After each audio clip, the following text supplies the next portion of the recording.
Բարի երեկո տիկնակ և պարոնակ, եթերում օրակարգի առաջին թողարկումն է։ Բարի երեկո, օրակարգը առաջին ալիքի ամենօրյա լրատվական ծրագիրն է։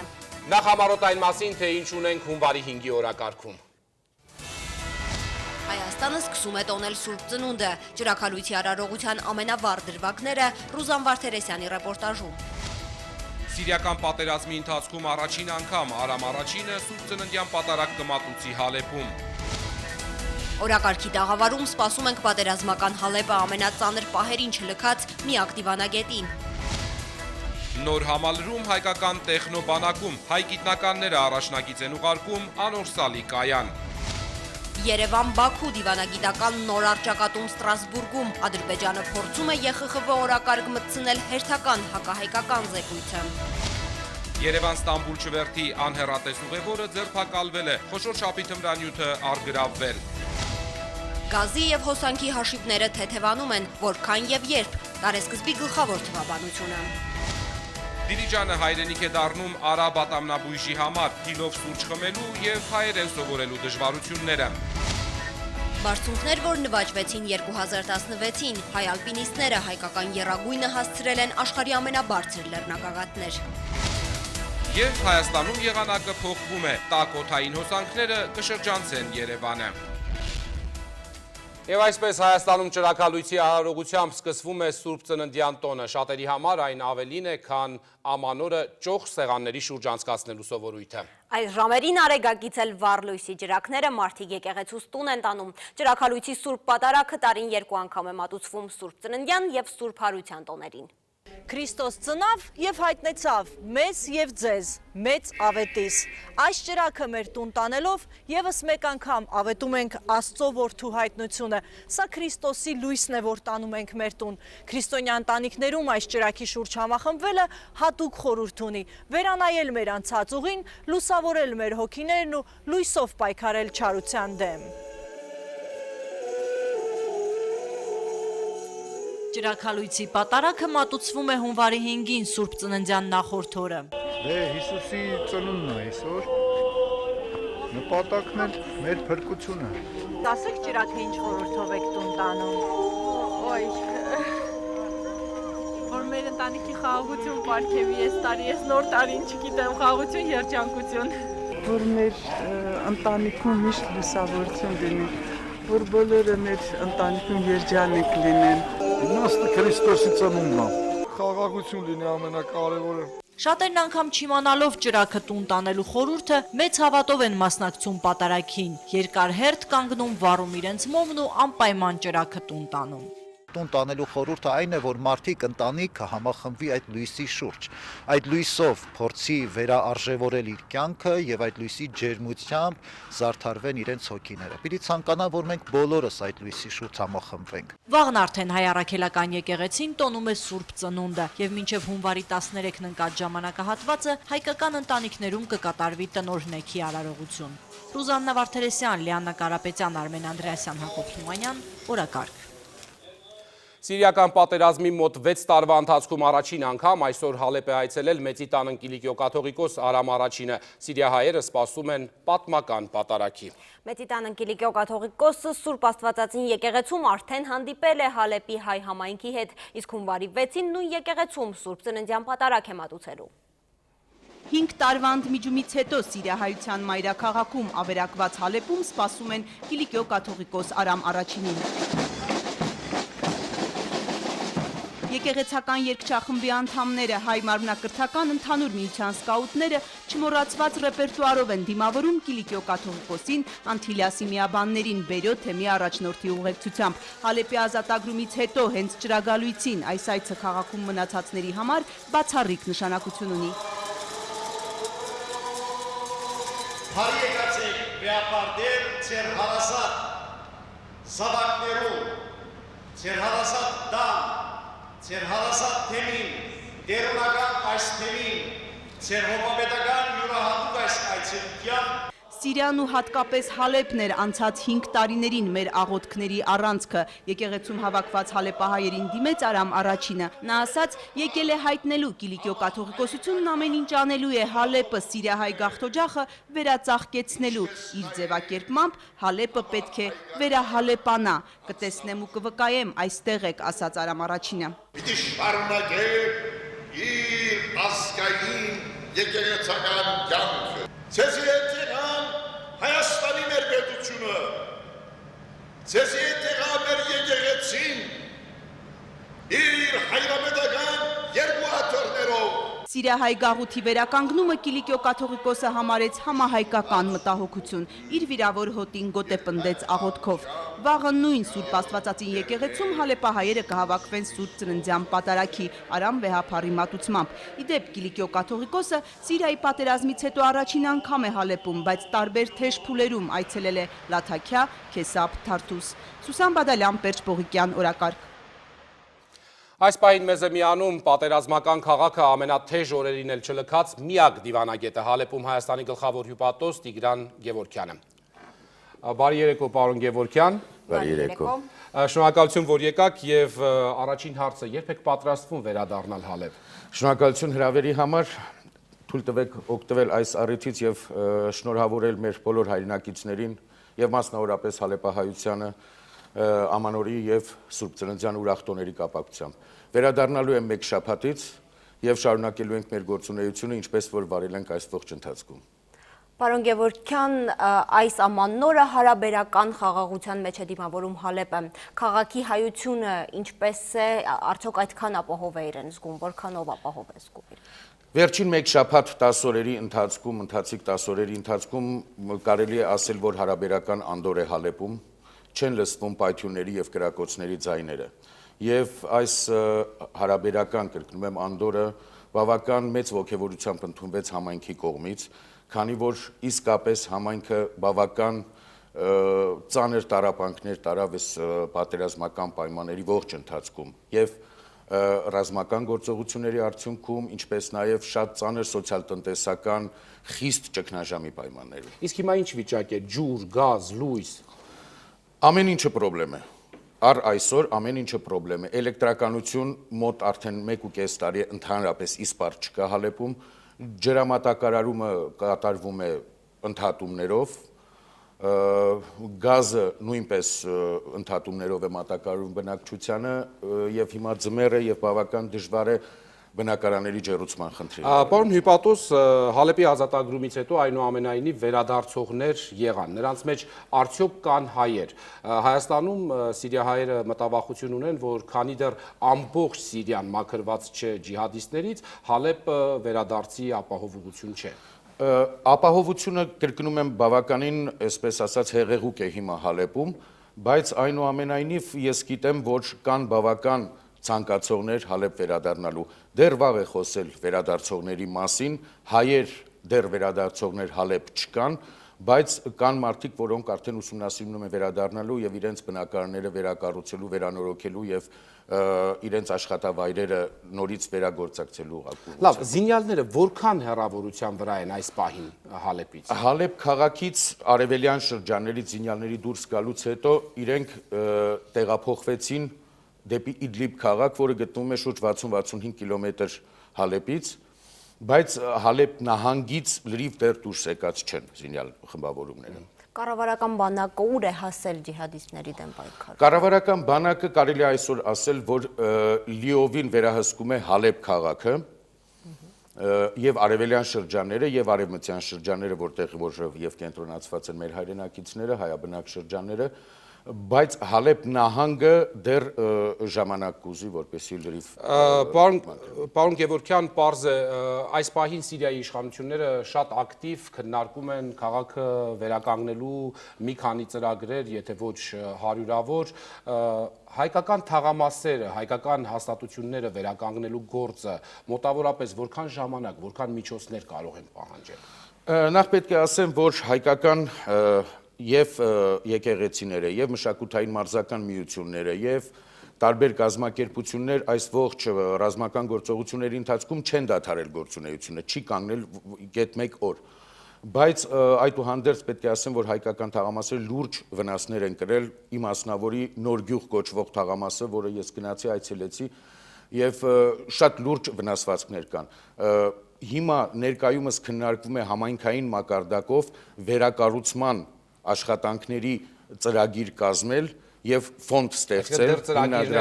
ծրագիրը հիմա աշխատում են դրա վրա ծրագրի վրա, որ հիմնադրամ ստեղծվի, որի օգնությամբ որ կարողանան օգնություն հատկացնել, որ մարդիկ իրենց բնակարանները վերանորոգեն, վերականգնեն, որը վերականգնման ենթակա է։ Շնորհակալություն պարոն Հիպատո, շնորհակալություն, որ Շատ շնորհակալ եմ, որ ձեզ խիզախություն, քաջություն ենք մաղթում ձեր ծառայության մեջ, ամփորձանք, ինչպես ասում են։ Օրակարգում այսօր մեր զրուցակիցն էր Հալեպում Հայաստանի Հանրապետության գլխավոր հյուպատոս Տիգրան Գևորգյանը, նա մեկ շաբաթից վերադառնալու է իր մշտական նստավայրը Հալեբ։ Իսկ այժմ մեկ լուր պաշտոնական լրահոսից։ Նախագահ Սարգսյանը մեկնել է կարճատև արձակուրդ։ Սերժ Սարգսյանը արձակուրդի մի մասը կանցկացնի արտերկրում։ Տեղեկանում ենք պաշտոնական հաղորդագրությունից։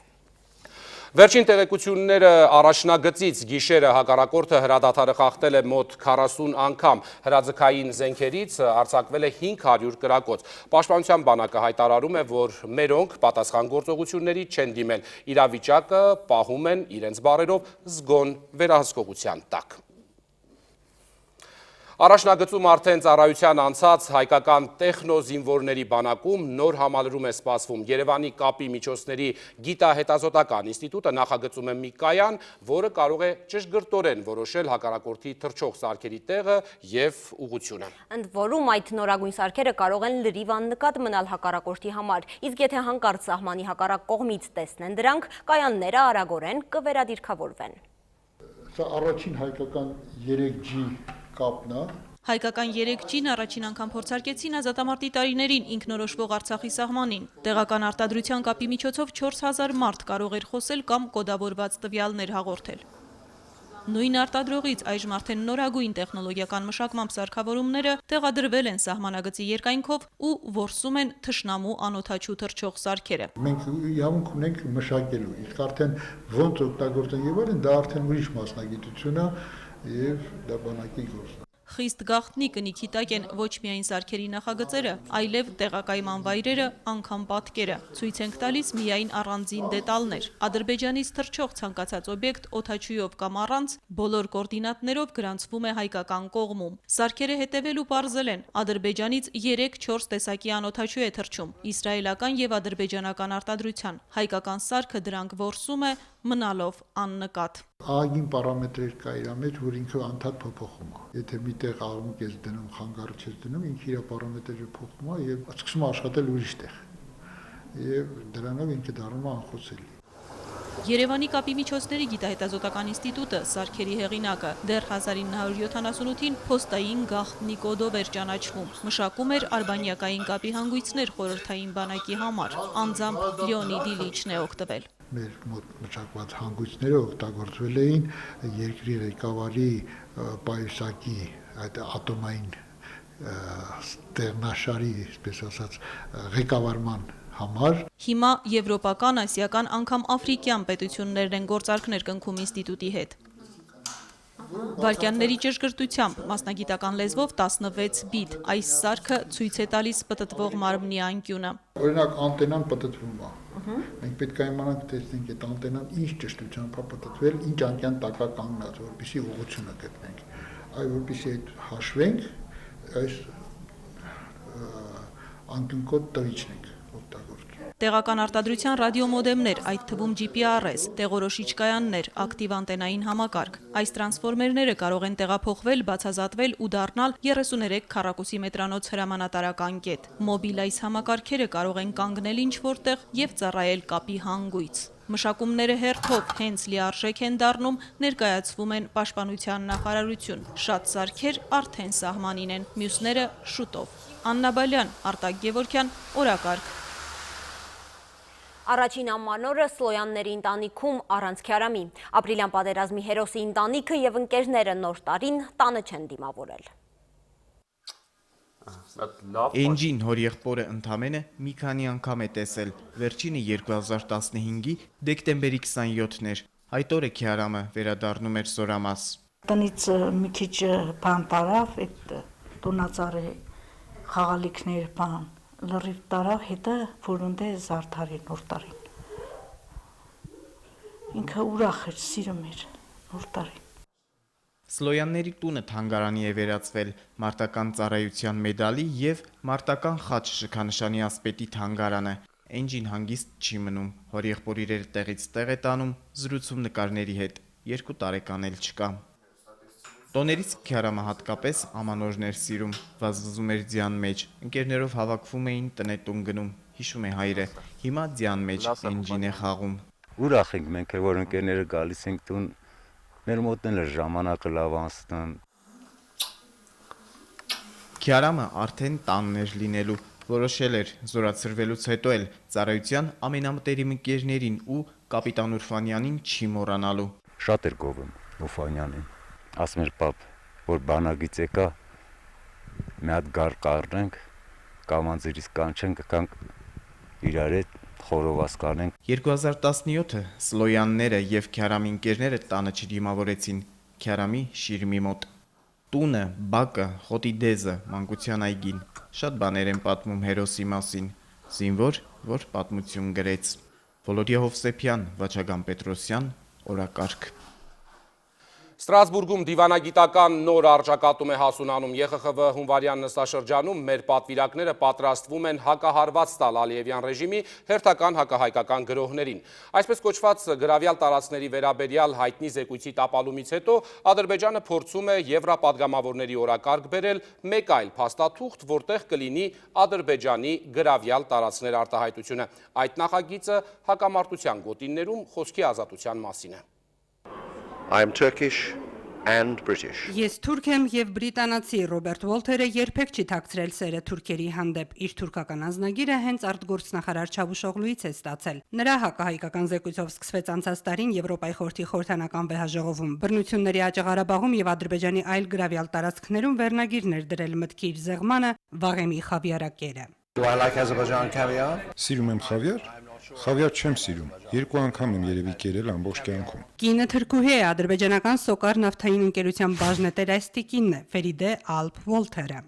Մենք ամենևին էլ հակահայկեցվածք չունենք։ Ես իհարկե թրքուհի եմ, բայց սիրում եմ հայերին։ Որքան էլ Ալիևի մտերմուհի քաղաքական հանձնաժողովի ղեկավար Դորա Բակոյանիսի հետ ընկերացած լարեցին ճիգերը, ըստ էության Ղարաբաղի հակամարտության ադրբեջանամետ լուծումներ առաջարկող այս զեկույցը իհարկե մերժվեց։ Եվ հիմա դարձյալ հունվար է ու նստաշրջանից առաջ կրկին հակահայտ ձեռնարկներից ադրբեջանցիները չեն հրաժարվում։ Նրանցից կաշառված իտալացի Վոլոնտեի գործը զսպաշապիկ չի դարձել։ Մի մասին դրանով նաև շանտաժ են անում, հենց այդ նույն պատմության մեջ, կաշառված լինելու մեջ, հենց իրենք էլ շանտաժ են անում, որ կասենք, որ փող են։ Իհարկե։ Վոլոդիմիր Արիև ադրբեջանցու թորնիկ այս ուկրաինացին էլ խոսքի ազատության վերաբերյալ զեկույց է գրել ու մտքի իր թռիչքով կապել Արցախի հետ։ Կրկին գրավյալ տարածքներ ձևակերպումը ներմուծել։ Բուն թեման շեղելն ու նույն երգը երգելը ռեֆլեքս է դարձել։ Եթե իրանք Շումանի ստեղծագործությունները Տիկին Հաջիբելին կարողացավ շատ գեղեցիկ կապել Ղարաբաղյան խնդրի հետ, ասելով, որ ինքը չի կարող լսել իր սիրելի կոմպոզիտորի երաժշտությունը, երբ որ իր երկրի 20% օկուպացված է։ Արիևը իր երկրում խոսքի ազատության լրջագույն խնդիրները, փակված թերթերը, հեռուստաընկերությունները, ծեծված կամ արտաքսված լրագրողներին մոռացած, այսպես կոչված գրավյալ տարածքներում խոսքի ազատությամբ է մտահոգվել, դժգոհում են հայկական պատվիրակությունում։ Բանակը կա, փողը կա, գայթակղությունը կա։ Եվ նպատակը բնականաբար ոչ թե Լեռնային Ղարաբաղում իսկապես մամուլի ազատություն ունենալն է, այլ նպատակը ընդհանրապես սեպարատիստական ռեժիմ բառակապակցությունը այդ զեկույցում ներմուծելն է։ Ինչևէ, մինչև հունվարյան նստաշրջանի օրակարգ կգա հերթական այս ապատեղեկատվությունը, հենց խոսքի ազատությունը Հայաստանում Եվրոպայի խորհրդի գլխավոր քարտուղարը գնահատեց եւ ասաց, որ այդ առումով չի էլ փորձում համեմատականներ անցկացնել Ադրբեջանի հետ, որտեղ տիրող խայտարակ իրավիճակը աչքի առաջ ունենալով գլխավոր քարտուղարն ինքը հետաքննություն սկսեց։ Խոսքի ազատությունը ձեր երկրի լավագույն ձեռքբերումներից է։ Համեմատականներ չանցկացնենք Ադրբեջանի հետ։ Բանտարկված Իլգար Մամադովի գործը հայտնի փաստ է եւ նրա նկատմամբ վերաբերմունքը դաժան է։ Սա այն դեպքն է, երբ Մարդու իրավունքների Եվրոպական դատարանը աշխարհամասում եվրոպական բարձրագույն ատյանը պահանջում է ազատ արձակել նրան, բայց խնդրին դեռ լուծում չի տրվում։ Վեհաժողովն ինչպիսի գնահատական կտա խոսքի ազատության վերաբերյալ Արիևի զեկույցին կերևա այս ամսվա վերջին մեկնարկող նստաշրջանում։ Սիրանուշ Մուրադյան, Արտակ Գևորգյան եւ Էդգար Դավթյան, օրակարգ։ Օրակարգի հաջորդ թեման ազգային անվտանգության ծառայությունը կանխել է Թուրքիայից խոշոր չափի թմրամիջոցների ներկրումը Հայաստան։ Հայաստանցին հերոին ու մեթամֆետամին թմրամիջոցները Հայաստան է հասցրել Ստամբուլ, Երևան չվերթով։ Հարուցվել է քրեական գործ, կասկածյալը ձերբակալվել է, ենթադրյալ հանցակիցները փնտրվում են։ Տոները շուտով կավարտվեն և կգա սպառածի համար վճարելու ժամանակը։ Ինչ սակագներով ենք հաշիվ փակելու հոսանքի, ջրի ու գազի համար։ Հերմինե Բաղդասարյանն է հաշվել։ Ամանորի խումհարից բոլորին ու միանգամից կսթափեցնեն կոմունալ ծախսերը, առջևում սառնամանիք դեկտեմբերին տաքանալու դիմաց վճարումներն են։ Ուշադրություն, այս տարի միանգամից 3 սակագնի փոփոխություն ունենք, սպառողին հիշեցնում են հանրային ծառայություններից։ Փոխվում է էլեկտրաէներգիան, գազը և ջուրը։ 2017-ին առաջին անգամ սոցիալապես անապահով ընտանիքները հատուկ իրենց համար սահմանված արժեքով կօգտագործեն գազ լույսը։ Հունվարից կապույտ վառելիքի դեղին հաշվիչները կպտտվեն։ Խորանարդ մետրի դիմաց 100 դրամով էներգետիկ ծախսն էլ փետրվարից կհաշվարկվի, կիլովատժամի դիմաց ցերեկը 40, գիշերը 30 դրամով։ Ի տարբերություն նպաստառու բաժանորդների ընդամենը 1 ու 2 դրամով է իջնում մյուս բնակիչ սպառողների հոսանքի արժեքը։ Սակագին սահմանողներն իրենք էլ քիչ չեն վճարում։ Մի 18-ից 20 հազար սահման։ Էլեկտրաէներգիան փետրվարից, գազը հունվարից արտոնյալ խմբից դուրս բնակչության համար կարժենան։ Ցերեկը 44.98, գիշերը 34.98 դրամ և գազը 139 դրամ օրվա ցանկացած ժամի համար։ Ոչ միայն օրվա սեզոնի, այլև ապահով անապահով տարբերակում չունենալով երկրի 355 բնակավայրում մի քանի օր է արդեն ուժի մեջ է մտել խմելու ջրի միասնական արժեքը խորանարդ մետրը 180 դրամ։ Իդեպ սակագին սահմանողները նաև սպառողի փոքրիկ խնայողությունն են հաշվել։ Գազի պարագայում միջին սպառողը մոտ տարեկան սպառումային 900-ից 1000 խորանարդ մետր, 7 դրամ նվազեցում է եղել, 7000-ից 8000 դրամ կխնայի մեկ տարվա դրվածք։ Լուիս լվացքի մեքենա հեռուստացույց սառնարան ամիսի միջինը 200 կիլովատ էներգիա ծախսողների տնտեսումն էլ կլինի տարվա կտրվածքով 6000 դրամ։ Հերմինե Բաղդասարյան, Հակոբ Թումանյան, օրակարգ։ Այժմ միջազգային լրահոսից Թուրքիայի Իզմիր քաղաքում պայթյուն է որոտացել։ Նախնական տեղեկություններով պայթել է ականապատ մեքենան։ 2 մարդ զոհվել է, 10 վիրավորվել։ Ոստիկանության հետ փոխհրաձգության հետևանքով ենթադրյալ ահաբեկիչներից 2-ը սպանվել են, մեկին հաջողվել է փախուստի դիմել։ Ահաբեկչական կազմակերպություններից ոչ մեկը չի ստանձնել պայթյունի պատասխանատվությունը։ Գրեթե նույն սցենարով պայթյուն է որոտացել նաև Սիրիայի Լաթաքիա նահանգում։ Ավտոմեքենայի մեջ տեղադրված ռումբը խլել է 9 կյանք, 3 տասնյակ մարդ վիրավոր է։ Միևնույն ժամանակ պարզվել է Ստամբուլի ահաբեկչության մեղավորի ինքնությունը, հայտարարել է Թուրքիայի արտգործնախարար Մևլութ Չավուշօղլուն։ Չորեքշաբթի Թուրքիայի ոստիկանությունը ահաբեկչություն կազմակերպելու կասկածանքով բերման էր ենթարկել 5 քաղաքացու։ Հունվարի 1-ի գիշերը անհայտ անձը զինված հարձակում էր գործել Ստամբուլի գիշերային ակումբներից մեկի վրա։ Զոհվել է 39 մարդ, նրանցից 16-ը այլ երկրների քաղաքացիներ։ Դե իսկ Մոսուլի ազատագրման գործողությունը եզրափակիչ փուլում է, հայտարարել է Իրաքի վարչապետը։ Նոր թափ է ստացել բնակիչների տարհանման գործողությունը։ Միջազգային կազմակերպությունները մտահոգված են քաղաքում մնացածների ճակատագրով։ ՄԱԿ-ի անվտանգության խորհուրդը մտադիր չէ թույլատրել Իրաքում ամրացած գրոհայիններին տեղափոխվել Սիրիա։ Դրա մասին հայտարարել է խորհրդի նախագահող Օլաֆ Սկուգը Մոսուլի խնդրին նվիրված հանդիպման ժամանակ։ Շվեդ դիվանագետը մտահոգություն է հայտնել իրաքյան քաղաքում գտնվող խաղաղ բնակչության ճակատագրի համար։ Ողջունելի է փաստը, որ իրաքյան զինված ուժերը ռազմական գործողությունների ժամանակ հնարավորինս հոգ են տանում խաղաղ բնակչության համար։ Այնուամենայնիվ, անվտանգության խորհրդի անդամները շատ են մտահոգված Մոսուլում ապրող 1 միլիոն քաղաքացիների ճակատագրով։ Իրաքյան ուժերը Միացյալ Նահանգների գլխավորած կոալիցիայի հետ համատեղ շարունակում են Մոսուլում հաջողություններ գրանցել։ Զինվորականներն ազատագրել են քաղաքի արևելյան հատվածի կեսը։ Իրաքի վարչապետը հայտարարել է, որ զորքերը Մոսուլի ազատագրման գործողության եզրափակիչ փուլում են։ Նոր թափ է ստացել նաև բնակիչների տարհանման գործողությունը։ Վերջին շաբաթվա ընթացքում քաղաքը լքել է շուրջ 13000 մարդ։ Օրական տարհանվում է 2500 մարդ, նախկին 1500-ի փոխարեն։ Ընդհանուր առմամբ Մոսուլի ազատագրման գործողության օրվանից սկսած քաղաքը լքել է ավելի քան 130,000 բնակիչ։ Հարություն Արզումանյան, օրակարգ։ Մեր հաջորդ պատմության հերոսները Սիրիայից Դիլիջան գաղթած արաբ ամուսիններ են, ատամնաբույժ Ջուդ Խարդուփլին և նրա կինը մի քանի շաբաթ է հայերեն են սովորում, իսկ դիլիջանցիները շուտով կսովորեն հիլով սուրճ խմել։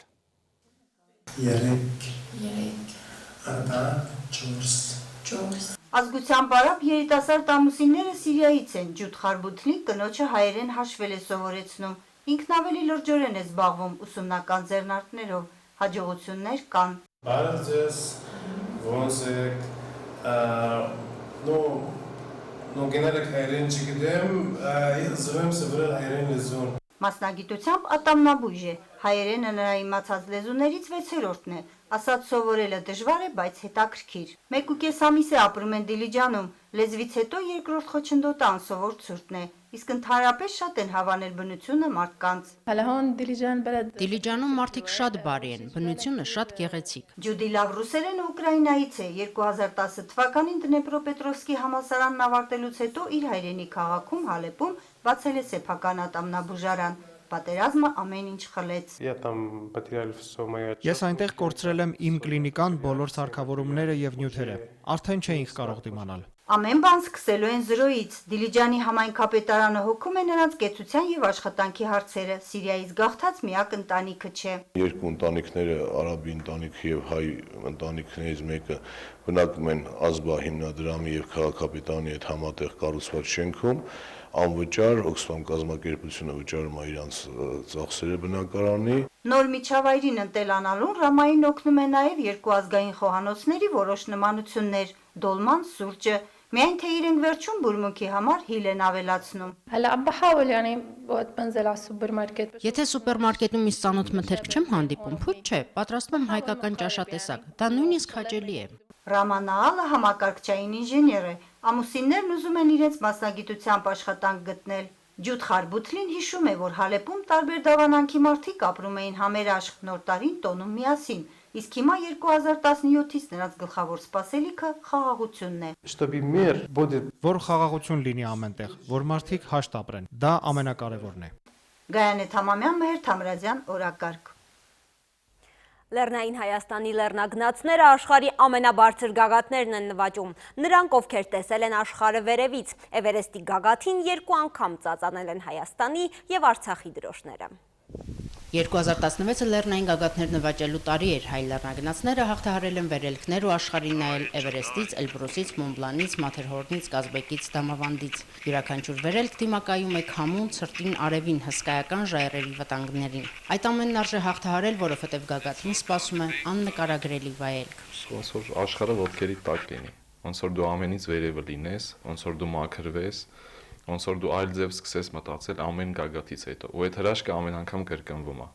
Նախկինում բավարարվում էին հարևան լեռներով, Արարատով, Էլբրուսով, Կազբեկով, Դամավանդով։ 2016-ին փոխվեց քարտեզը եւ մագլցեցին տեխնիկապես բարդ բարձունքներ։ Բոլոր վերելքներից մեր լեռնագնացները վերադարձել են անվնաս։ Նրանց անվտանգության գլխավոր երաշխավորը ճոպանն է։ Պարանի վրա ոտքով չի կարելի կանգնել, դա ահավորված նշան է եւ եթե լեռնագնացը տենա դուք որ ոտքով պարանի վրա կանգնում եք, կհրիզես, որ ոտքը պարանի վրից անի, ոնց որ հացին հայը չի կանգնում, ոտքով տենց էլ մեր դեպքում։ Միակ երաշխավորն է, որը անկախ ամեն ինչից քո կյանքը պահպանում է։ 2 տոննա քաշ է տանում։ Լեռները սիրում են առհասարակ կամքով ուժեղ մարդկանց։ 2016 թվականի փետրվարից սկսեց գործել 4 գագաթ մանկապատանեկան լեռնային ակումբը 8-ից 14 տարեկան երեխաների համար։ Մանկական ալպինիզմով փորձում են զարգացնել երեխաների կամային հատկությունները։ Թիմային գաղափարը պետք է լինի բոլորի մոտ, եթե խմբով ենք ինչ-որ միտեղ գնում, պետք է վերդասել թիմի շահը։ Երեխաներին սովորեցնում ենք, որ լեռներ պետք է գնալ եւ հաշվի առնել, որ ամեն բան պետք է անել ռիսկերը բացառելու համար։ Էրիկան եւ Միքայելը քույր ու եղբայր են, լեռներ են մագլցում, փնտրում ու գտնում են նպատակին հասնելու ուղիները։ Երբ ես դառնամ դիվանագետ, ինձ կօգնի նպատակասլացությունը, լեռնագնացությունը ինձ սովորեցնի նպատակին հասնել, ինչ գնով է լինի։ Ես ինձ ավելի եմ հավատում, որ կարողանում եմ ամեն ինչ, բայց ժամանակներ են լինում, որ ես չեմ կարում, բայց ես չեմ ընկճվում։ Եթե ուզում ես, սովորում ես, եթե չես ուզում, քո մոտ ոչ մի բան չի ստացվում։ Աշխարհի ամենաբարձր գագաթին Էվերեստի 8848 մետրից երկու անգամ ծածանվել են Հայաստանի եւ Արցախի դրոշները։ Ֆրանսիահայ Արա Խաչատուրյանն Էվերեստի վերելքը նվիրել է հայոց ցեղասպանության 100-րդ տարելիցին, իսկ ռուսաստանաբնակ Իրենա Խարազովան նույն գագաթին ծածանել է Արցախի դրոշը։ Նա առաջին հայկինն է, որին հաջողվել է նվաճել ամպերից վեր սլացող գագաթը։ Լիանա Կարապետյան, Էդգար Դավթյան, օրակարգ։ Իսկ ֆրանսիացի Ռոբեր Մարշանը առաջին հեծանվորդն է, որը 105 տարեկանում աշխարհի ռեկորդ է սահմանել։ Նա 1 ժամում հեծանվով հաղթահարել է 22.5 կիլոմետր տարածություն։ Սա 100-ից բարձր տարիքային խմբի նոր ռեկորդ է։ Ես այստեղ չեմ եկել ռեկորդներ սահմանելու համար։ Ուղղակի ուզում եմ ապացուցել, որ նույնիսկ այս տարիքում մարդը ի վիճակի է սպորտով զբաղվել, ասել է 105-ամյա մարզիկը։ Վերջում եղանակի մասին օդերևութաբանները լավ լուրեր ունեն գրեթե ամբողջ հանրապետության համար, բայց ոչ մայրաքաղաքի։ Երևանում սառը օդի լճացում է մառախուղ, որն էլ կրկնապատկել է ցրտի զգացողությունը, իսկ մի շարք մարզերում հակառակ պատկերն է։ Այո, հունվարի 6-ից 10-ը սպասվում է առանց տեղումների եղանակ։ Միայն Արարատյան դաշտում, Արագածոտնի եւ Վայոց ձորի նախալեռներում սպասվում է անպամատություն, առանցին հատվածներում մառախուղ եւ թույլ ձյուն։ Օդի ջերմաստիճանն էլ բացառությամբ նշված հատվածների ու Երևանի հունվարի 6-ից 7-ը կբարձրանա 8-ից 10 աստիճանով։ Իսկ այս ժամի համար այսքանը, դուք դիտում եք օրակարգի առաջին թողարկումը։ Շնորհակալություն ուշադրության համար, ցտեսություն։ Հաջողություն։